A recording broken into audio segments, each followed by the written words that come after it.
AB 12, the law nobody needed, but everyone wanted?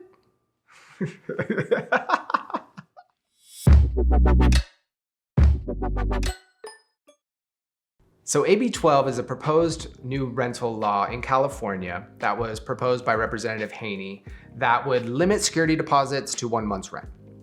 And if you're not aware, currently under statute 1950.5 for you legal nerds out there, security deposits are already capped at 2 months rent for unfurnished or 3 months rent for furnished properties. So this would, argued by Haney, simplify things, allow people to get into homes for less money, make it a standard 1 month's rent, and everyone would be happy. And I'm gonna give you 3 reasons why this is actually a really bad idea. So number 1, the first reason and the biggest reason this is a bad idea is nobody charges 2 or 3 months rent security deposit. Literally, like nobody. Go into Craigslist, type in security deposit in your area.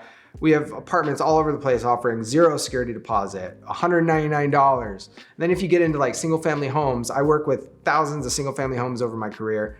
Nobody charges over 1 month's rent security deposit. Every once in a while, there's always an edge case, like I call it, but you don't build a system for an edge case.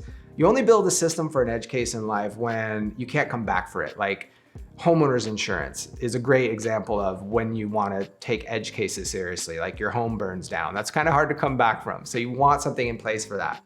So then you might say, well, Steve, well, everyone already charges 1 month's rent. So what's the big deal? Let's just codify it into law. Because everyone already charges 1 month's rent. It's not a problem. You don't make a law for something that's not an issue. And you know, there's costs, there's real costs, which is point number 2 with this. There's real costs to changing laws. You know, you gotta rewrite forms, you gotta spread the information, you gotta talk about it as an assembly. It has to be passed, it has to be codified into law. Not to mention the opportunity costs around, you know, you could have been spending your time doing something more beneficial. Fixing something that's not even an issue doesn't even make sense. All right, now I'm worked up. And the third reason, and also very important, is it's gonna hurt the people it's designed to protect, like a lot of these laws do. One example is when you apply for a rental property, there's approved tenants and denied tenants. Most people are familiar with that, but there's actually an in-between, a tweener stage called conditionally approved. And that means you weren't quite denied based on your credit and your income and whatnot, but you weren't approved. So companies will offer, and even landlords, mom and pop landlords will often offer the house for something a little bit more security deposit. So like we do at Good Life, 1.5 times the rent. So instead of 1 month's rent, where someone would have got it if they were approved, it's 1.5 times the rent.